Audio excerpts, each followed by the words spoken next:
everybody, and thanks for joining me today.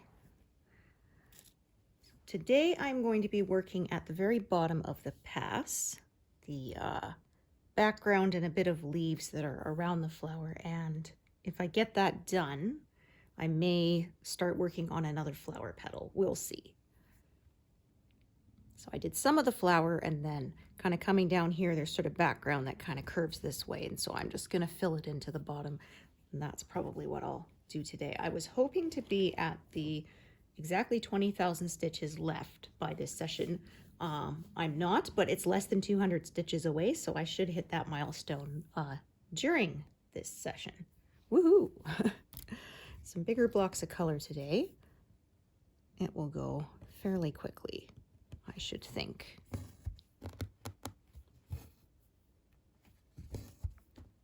It's a nice day today. Sunny, but not too glaringly bright, because that's often the problem in the winter. The sun reflecting off the snow can be very blindingly bright, but it's not too bad. Still a bit windy though, so it can kind of cut through you. There's a lot of navy blue here. So as I said in previous video, I'm not sure how much I will get done in February. It is a shorter month. It's not a leap year because it's an even year, but it's not divisible by 4. So it isn't a leap year. That'll be 2028. So it's exactly 4 weeks instead of being 30 or 31 days. And like I said, the Olympics are on, so I won't be stitching as much. I'm going to estimate more like 4,000, which would bring me to, I believe, 290,000 or thereabouts for my total stitch count. We will see.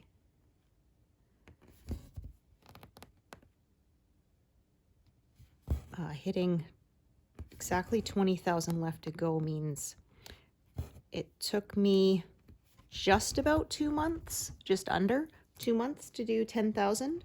So far on track to finish sometime in May.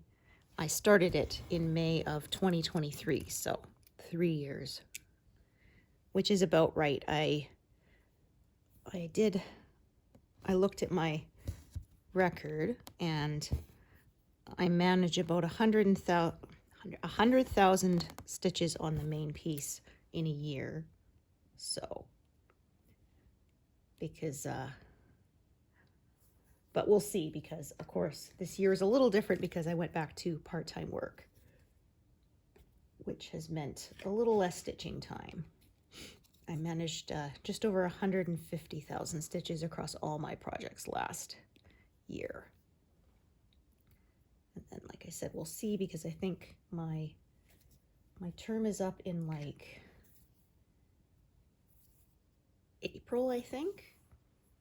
And then they said they'll see if they want to keep me or not.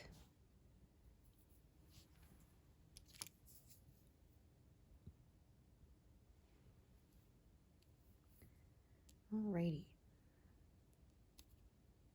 So I backed up my phone without incident this month. I try to remember to do it once a month, since I don't have good luck with phones. If you followed me for a while, you know, beginning of January, my phone got killed doing an update, and I lost 4 months worth of pictures, which really sucked, and some other data, so that was annoying. I'm paying $2 a month to have my iCloud backup for my pictures, so I won't lose them next time, because that's what happened was I only had pictures going up until like end of August, and then I had too many pictures because they give you only a certain amount of free cloud storage, and then you have to pay for extra, and I wasn't going to pay for it because I figured my phone is backed up to my computer, so it should be fine.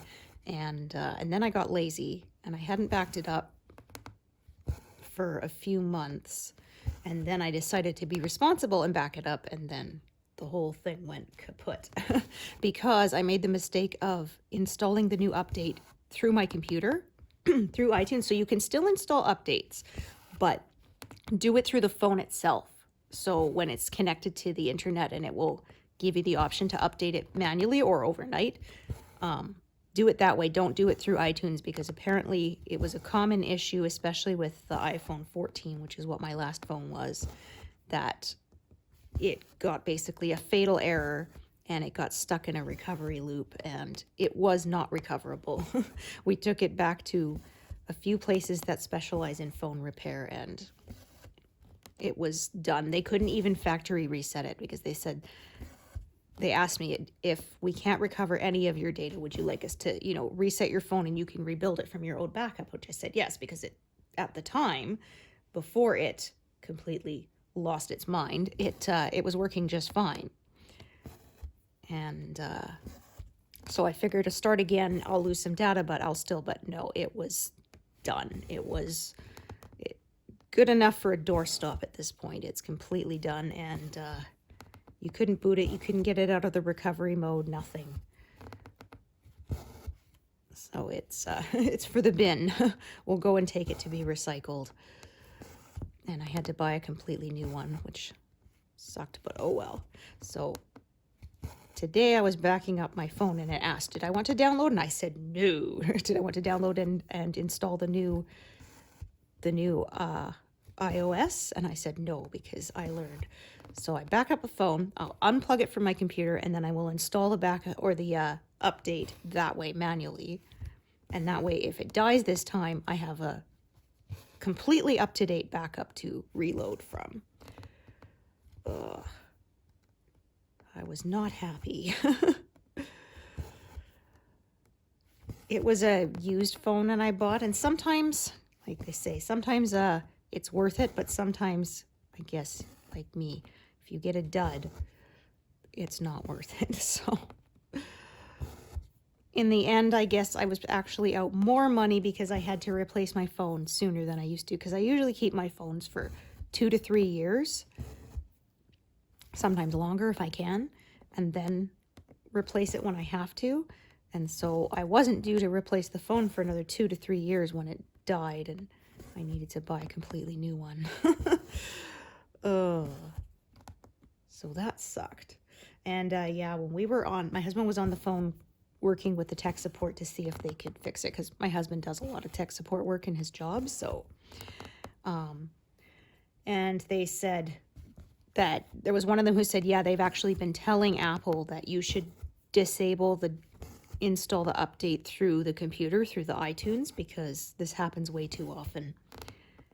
And mine will not install overnight because I use my phone to play brown noise to help me sleep overnight, so it never has a downtime to do it. So I always end up having to manually do it. So like I said, this time I'm backing up my phone, then I'll install the update. Fingers crossed that it doesn't kill this one, but it should be okay, I should think. Because my other phone, I updated it a couple of times just through Wi-Fi, and it was fine. It was only through the computer that it completely killed it. Oh, and then the other thing is I knocked it off my nightstand and I broke my screen protector. I was so annoyed because I've had it for a month. But I guess the screen protector did its job, so... Oh, I am so clumsy. I absolutely hate it. I suspect I have this condition with my body doesn't have a good my brain doesn't have a good perception of where my body ends, and which is why I walk into corners and drop stuff and all sorts of things like that. I try so hard not to break things. I really, really do, but it's one of those, like, your brain does so many unconscious adjustments all the time.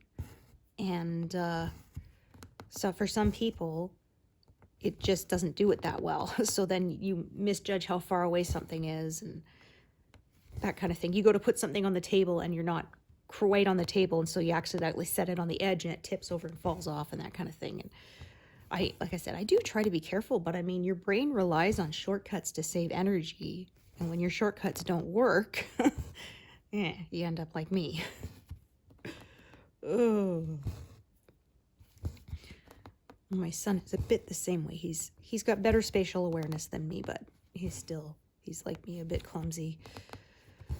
And it's definitely frustrating.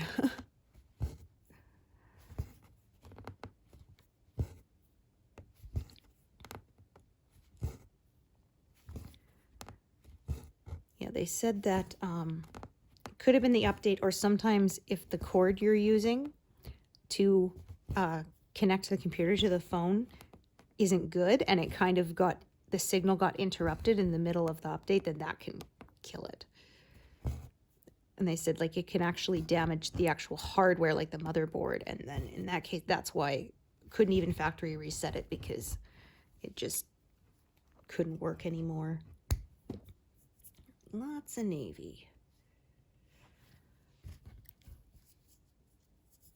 I actually did manage to find 939 on a cone. It was a smaller cone, not the big 500-gram one. It's one of the 100-gram ones at 123 Stitch. So I bought one of those. There is a Canadian company called Stitch It, and they have cones, but for some reason did not have any of 939. And unfortunately, their cones were more of a special back order thing, so you'd be waiting like 8 weeks, and I'm too impatient for that. Pardon me. So yeah, like I said, a whole bunch of navy here with a little bit of some other purple and stuff intertwined through it, interspersed through it. So there's a purple one there, so I'm going to kind of just slant this along here, thereabouts, and fill that in. That's my plan. So I started at 93% and a bit. If this was a regular month, I'd say 95%, but as I said, there's less stitching time this month. So 94, I would think, and a half, maybe a little more. If I hit 95, that'll be a bonus. But yeah, I'm only 50 stitches off now from being exactly 20,000 left.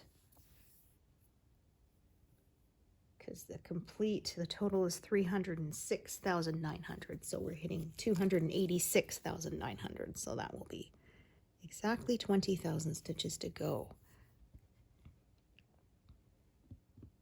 The end is creeping ever closer, slowly but surely.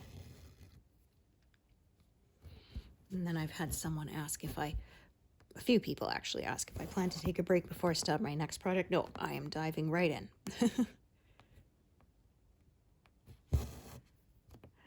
As I only stitch on a couple of pieces, I don't get that new start fun as often.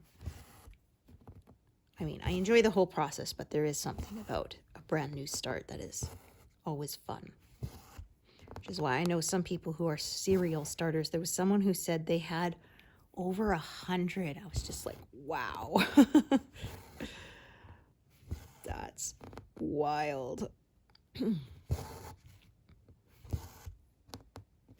I am bad with knitting projects, starting and not finishing. We're not going to talk about how many knitting projects I have half done in my cupboard. Well, maybe I will. I have a sweater I cast on in, I think, 2012, and it's a really, really tiny one. It's made with like sock weight yarn, the fingering weight, which is super, super thin, like basically the 6 strands that you cut off the skein for cross stitching. The yarn is about that thickness. So as you can imagine, it takes a lot of stitches to make up each square inch. It's a sweater that I started from the top, and it has cables on the yoke over the shoulders and over the the top, and then pardon me, and then it's a plain body all the way down to the hips. And so I knitted the interesting part, and then now it's stuck on the plain part. It's a good travel piece. The only thing is the needles that I have to stitch it with, they're very thin, and they kind of hurt they're very sharp, because I think it's like size US 2 or 3, which is like a couple millimeters. So they, I have to put a bandage on my finger when I'm stitching or it gets sore, because I push the tip of the needle as I'm making stitches. You don't have to, but that's kind of how I learned, and it stuck. My grandma taught me when I was 11, I think. Well, she taught me just the basics. She taught me how to cast on, the knit stitch, and the cast off. And so I made lots of square and rectangular things, scarves, pot holders. I made myself a headband, skinny one. I was going to make blankets that like you make in strips and sew them together and that kind of thing. And then I kind of stopped for a while. And then in my early 20s, I decided to pick it up again. And I went to Michael's, and they had this kit of learning how to knit. This was kind of like early 2000s, so internet was it wasn't as readily available as it is now. You know, we had the dial-up, and it was super slow, and you couldn't use it when someone was on the phone and all that jazz. So I was shopping at Michael's, and there was a kit with an instruction book, and then it had couple sets of knitting needles, stitch markers, cable needles, that sort of thing. And I bought it and learned all the rest from that. So how to do increasing, decreasing, how to make buttonholes, that kind of thing. How to do different stitches, purl stitches, because I only knew how to do the knit stitch at the time. How to knit in the round, which is my preferred way of making things so you don't have seams to sew later. It makes a seamless piece. Pardon me. And all that. And then I learned some more advanced techniques online later.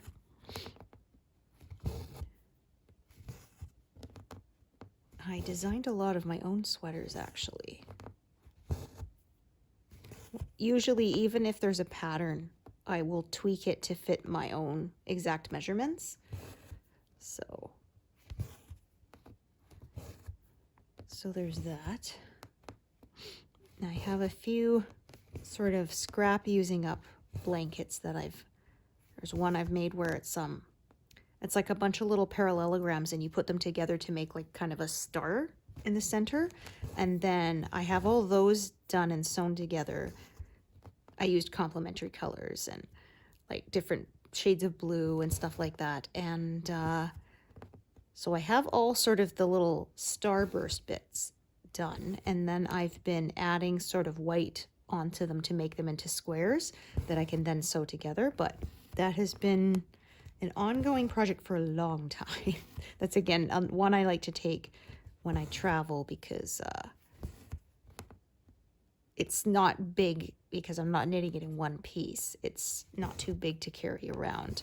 I just take 3 or 4 squares with me and work on them until they're done, and then I have to sew it together and then knit a border, as I like to do. Okay, so I'm gonna go 2 stitches shy this time. So I try not to make a sharp slope. I kind of alter. So sometimes I'll go the same, then I'll go 1 stitch less, and then 2 stitches less, and then 1 stitch less, that kind of thing. Just to keep it a little more randomized, so that I don't get any lines in my work. Or sometimes I would stop, come stitch around here, and then stitch across sort of the whole area at once. It just depends. I've done it both ways. They both work. I have that. I was talking about my knitting, and then I have a lace one that I'm knitting, but that's going to take forever because I found the pattern actually hurts my hands a bit to stitch, because it's got a bunch of decreases grouped together and then a bunch of increases grouped together to make like this lacy ripple pattern. But I find doing all those decreases in a row is kind of hard on my hands. So that one's been one I sort of pick up, I do a row, then I leave it for a while, pick up, do another row, so it's going to take me a while. I had knit a pattern or a blanket with it already once, and I thought this was pretty. I'll make another one. I liked this pattern, so I started again and then went, oh, now I remember why I wasn't knitting this pattern again, because it looks pretty, but yeah, like I said, it's kind of hard on the hands. But my grandma knit most of her life. She was so good at it. I still have a couple stuffed animals she made for me when I was a kid. And yeah, unfortunately, the sweaters she made for me were not properly stored, and rodents got to them and wrecked them, and I was very sad. My grandma, she could do the long tail cast on. That was the one cast on I could never, because there's different ways of casting on stitches. And that was one I just, no matter how hard I tried, my brain would not, let it work. I couldn't do it. And I remember watching her, and she would just cast on like 5 stitches a second. It was wild. It was just like a blur. It was pretty incredible to watch sometimes. She made a lot of little baby items that she donated to the hospital, which was nice. Little baby hats and jackets and things.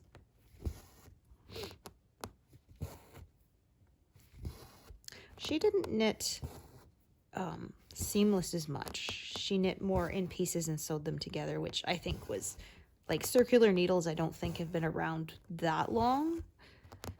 They're kind of a newer thing, if I'm recalling correctly, so that was how she learned. I don't even use straight needles anymore.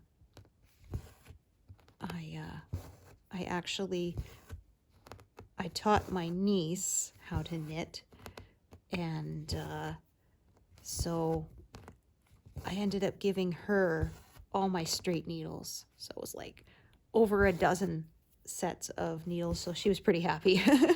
So I said, I just don't use them anymore.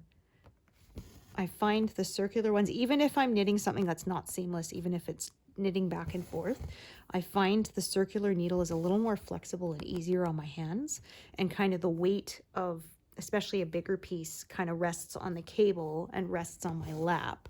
And so it's a little easier on my arms too than holding the weight kind of on straight needles. So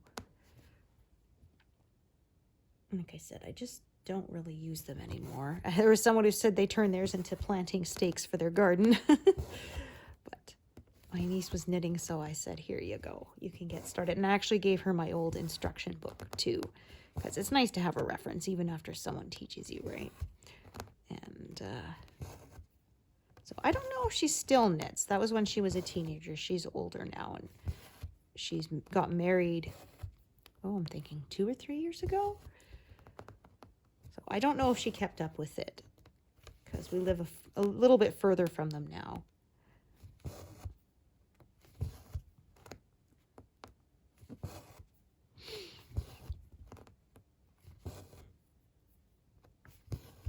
I said I was kind of jealous when they got married. They got to have chairs during the ceremony. I said we didn't. When my husband and I got married as a bride and groom, you were either on the kneeler or standing up the whole time.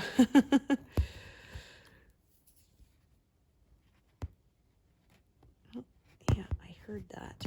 Oh, darn it. There's a knot. Let's take a look at that. Okay, it's pretty small. See if I can get away with it or if I need to cut it out.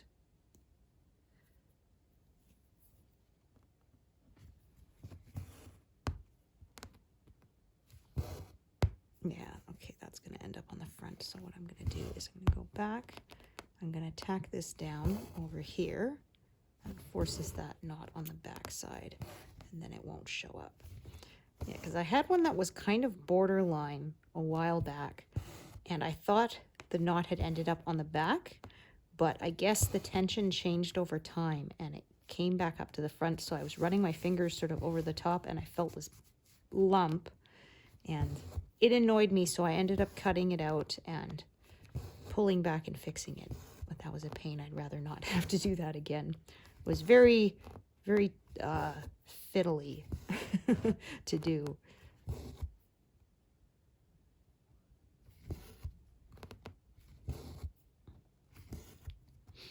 That's one reason I have people ask me, why don't I take out the grid lines as I get to them? Because some people pull them out as they come to them.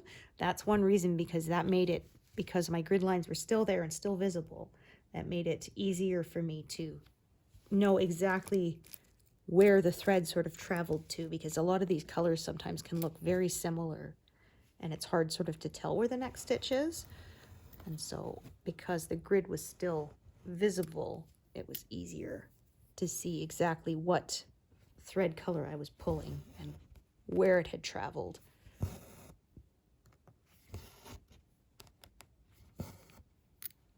So, oh, I didn't even notice. Yeah, so I passed by the 20,000 stitches left 16 stitches ago. Woo!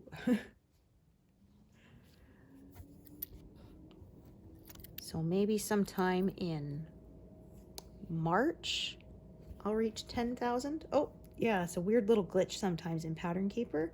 Just kind of use the move option, and that usually clears it. Sometimes it's you have to actually back out of the pattern or even close Pattern Keeper to get it to sort of reset itself, but usually I find that fixes it.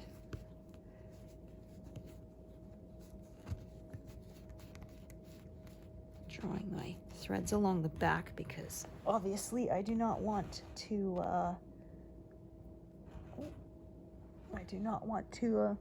them to show. So I don't pin stitch in sort of this last square.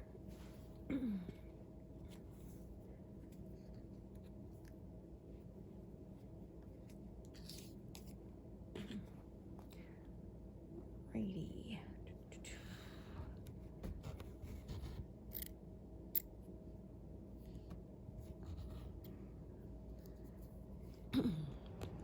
Oops.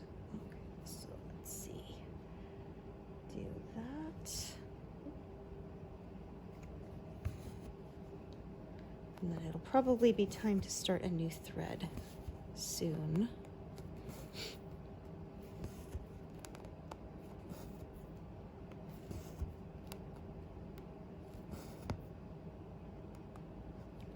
We're getting another knot there. Wow, really? Oh, you suck. There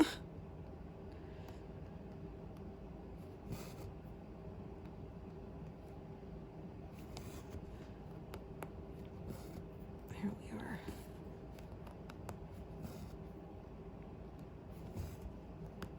Uses up a little bit more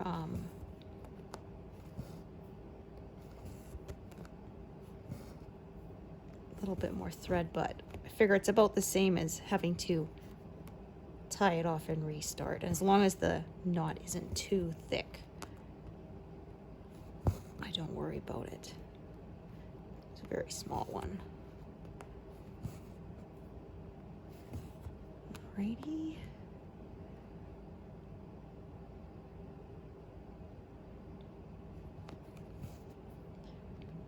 That should use that up nicely, I should think.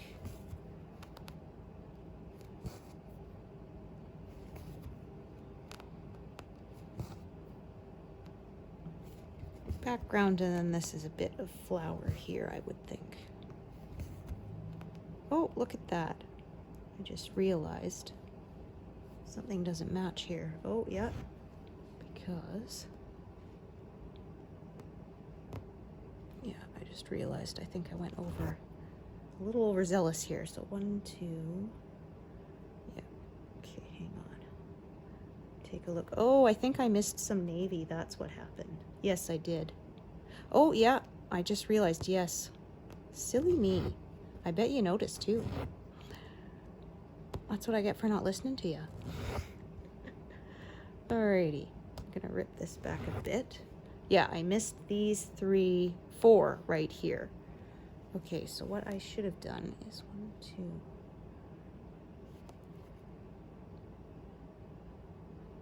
Yeah, all right.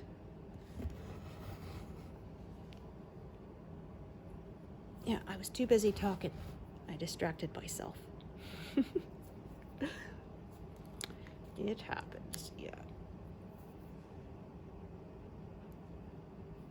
All right, so what I'm going to do, oh dear, you're gonna be like that, huh? Let's see, okay, that's just a little fuzzy there.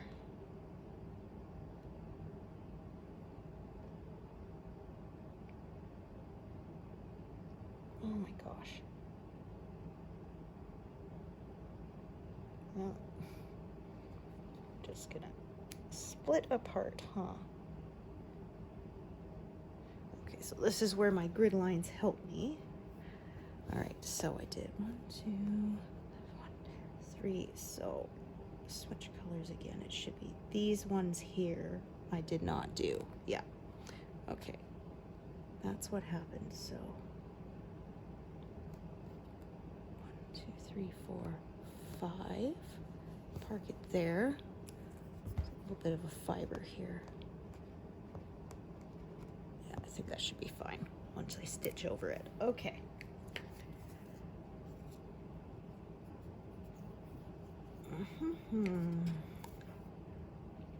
So I always say this method I find reduces my number of mistakes, but I'm not going to pretend that I don't make mistakes. I definitely do. Yeah. But because I don't leave gaps, because I sort of stitch right up against the stitches that were just completed, if I miss some like I did today, it is pretty easy for me to find exactly where I went wrong.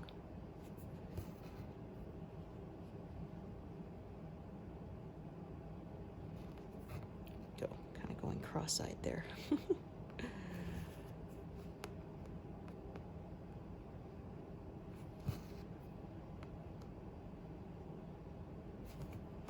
That one, and that one. There we go. Yeah, I think once this is stitched over, yeah, that should look just fine.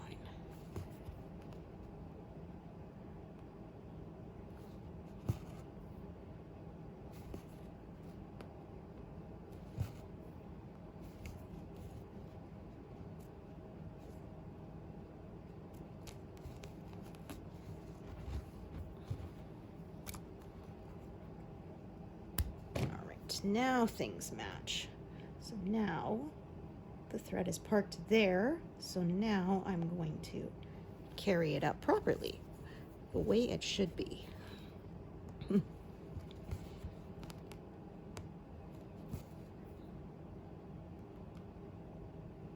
just counting how many stitches below it to make sure things do match, and they do.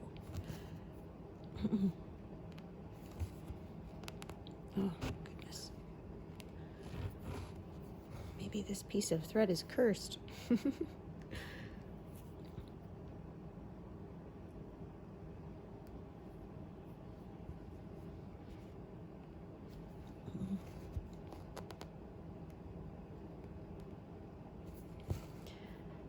I didn't want to undo what I'd done with that navy piece there, because these stitches are correct. It's just I missed some during that run. But I don't see any point in undoing stitches that are correct. So that's why I just added another small piece and fixed it that way.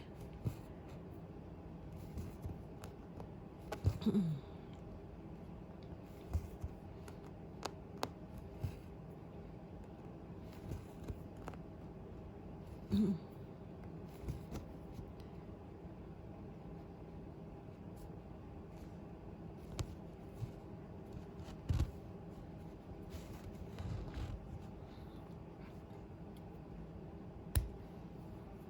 right, there we go. So back to this color here.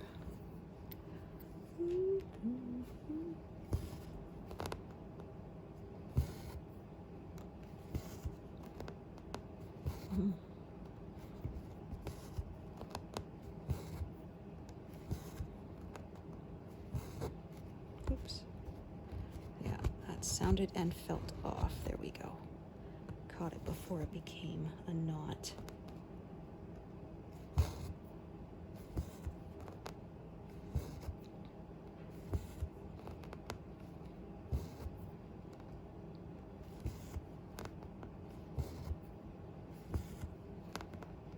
So I did those.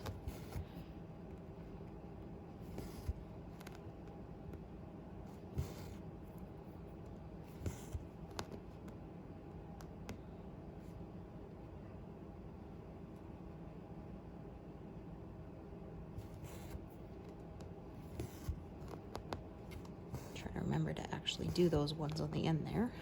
There we go.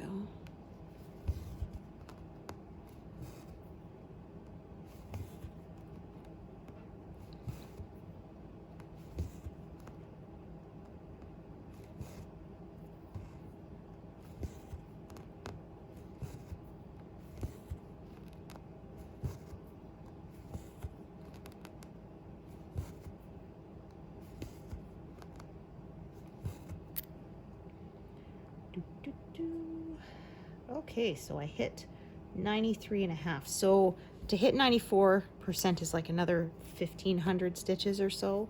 That should not be an issue. So maybe I will hit 95%. We'll see, because that's like another 3,000. So it's possible. It is nice to be in the 90s, though, isn't it? That end is in sight.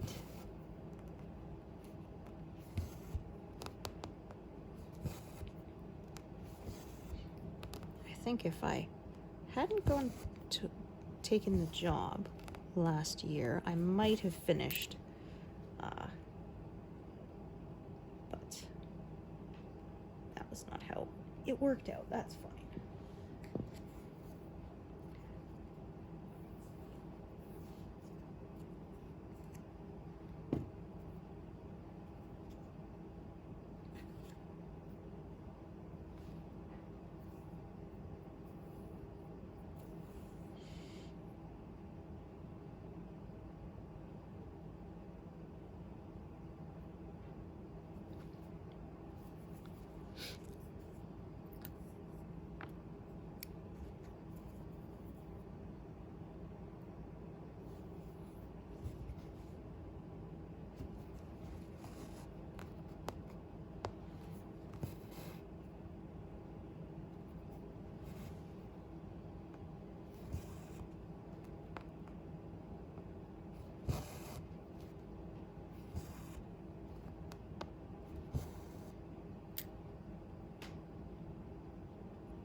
I would think these 4 stitches will bring me to the end of this thread.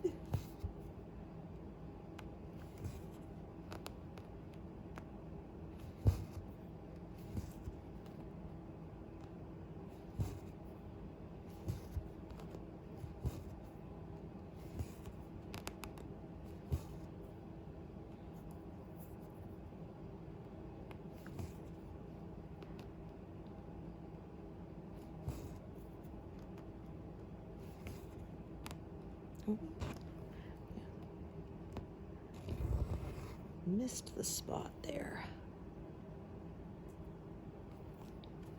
Rats. There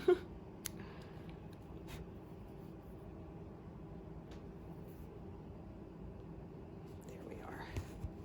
That's better.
Start another thread of this color.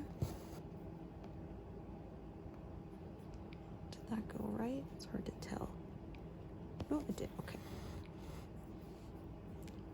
Looked a little funny to me at first, but I think we're good.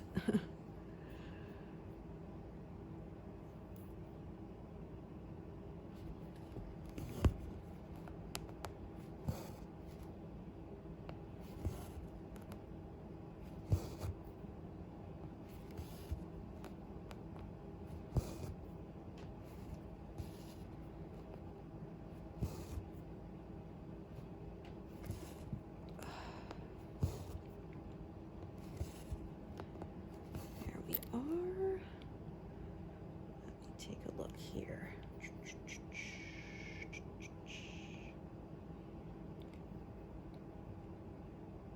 So there's another sort of strip of navy blue coming down here.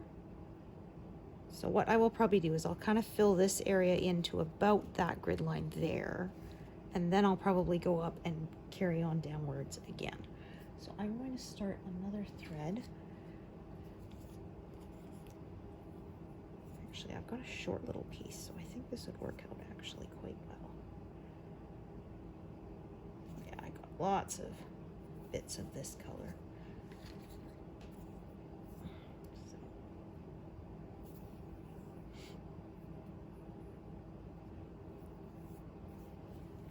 So I usually come down kind of from the top in that way, but sometimes I kind of just grow out sideways because that's just what works at the time.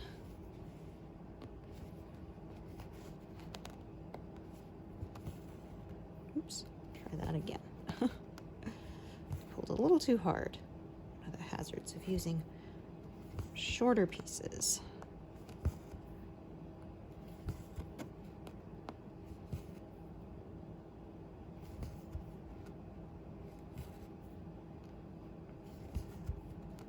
This is long enough that I'll just do that one there too. Might as well before I tie it off.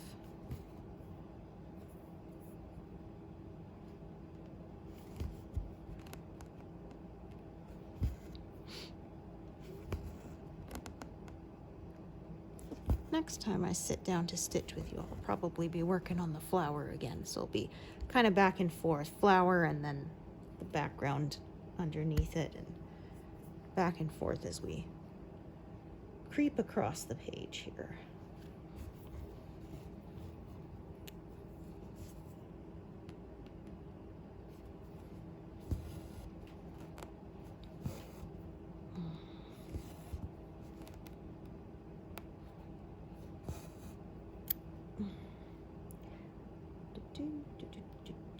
So, add another navy. Like I said, I'm going to kind of work more vertically out to the side instead of the way I normally do. That's for now. And then, yeah, sort of once I reach sort of around this area, I'll stop, I'll go fill in some more flower and then fill in more background at that point.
See how long this thread lasts.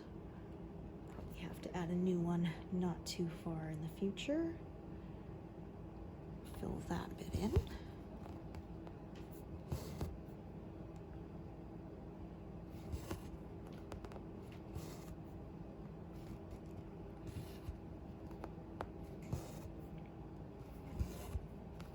So I might go a little past 200 stitches today, but I'm sure y'all don't mind.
Okay, let's put that there. Add another color. Let's see. Yes. I have a full length piece because there's quite a bit there, looks like.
This one will be ready to tie off pretty soon. I think do these 2 stitches and then I will tie this one off.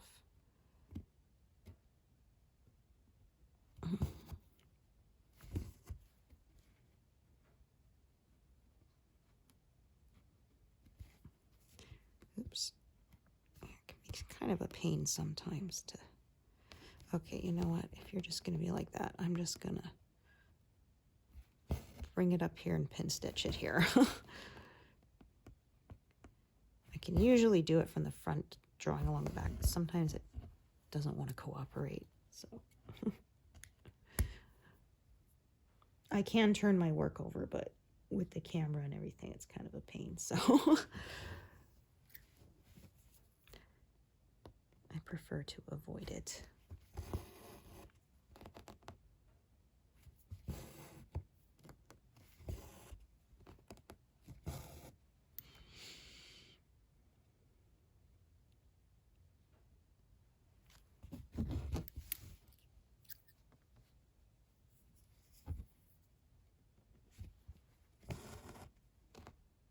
Oh, I just realized just now that I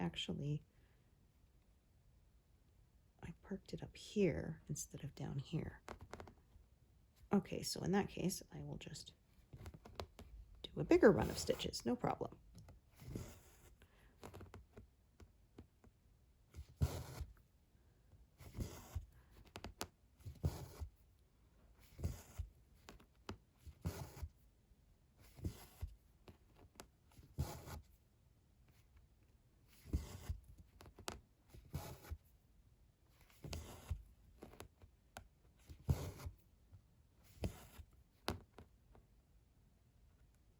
I'm going to pass 200 stitches here.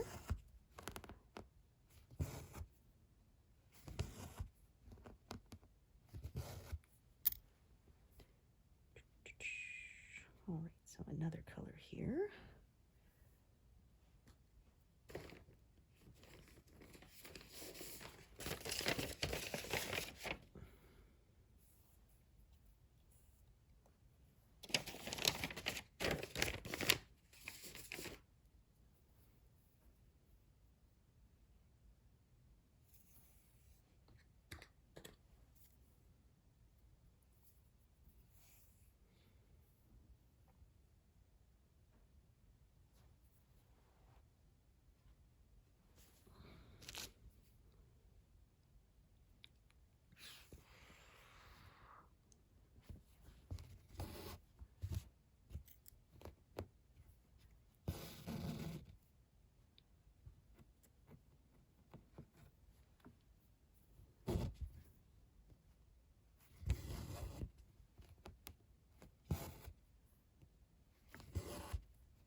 Another thread.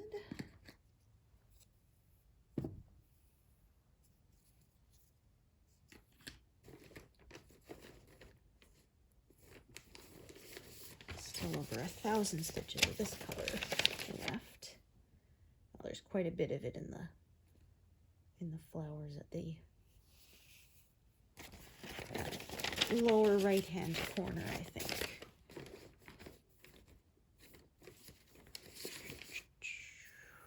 Okay.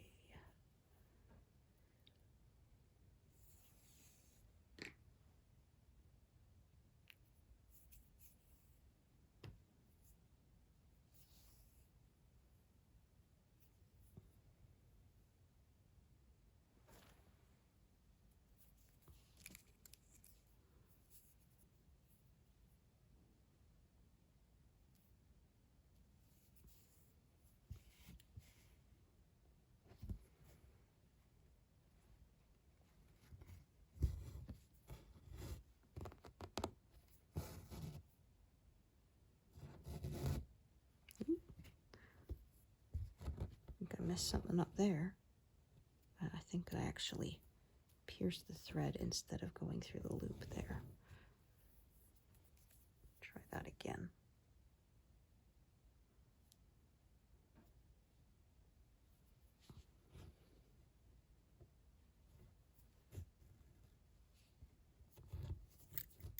Oh, goodness.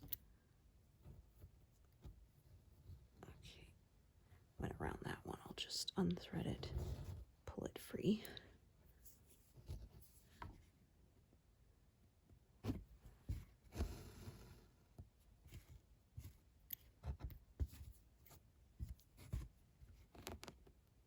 Move those out of my way.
All right, so just about done this square here. And like I said, another sort of strip comes down there, so I will kind of stop and then I will join them together later. But I'll have to do the stuff that is above it first.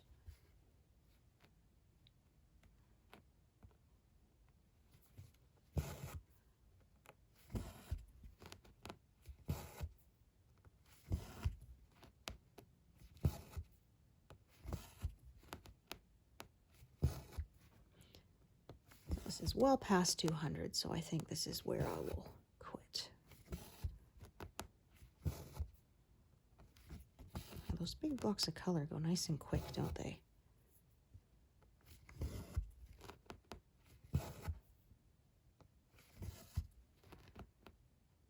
Now I'm past 287,000. Woohoo!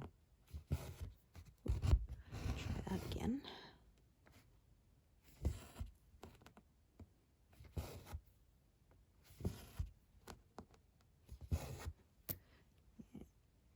Go. So 219, definitely past 200.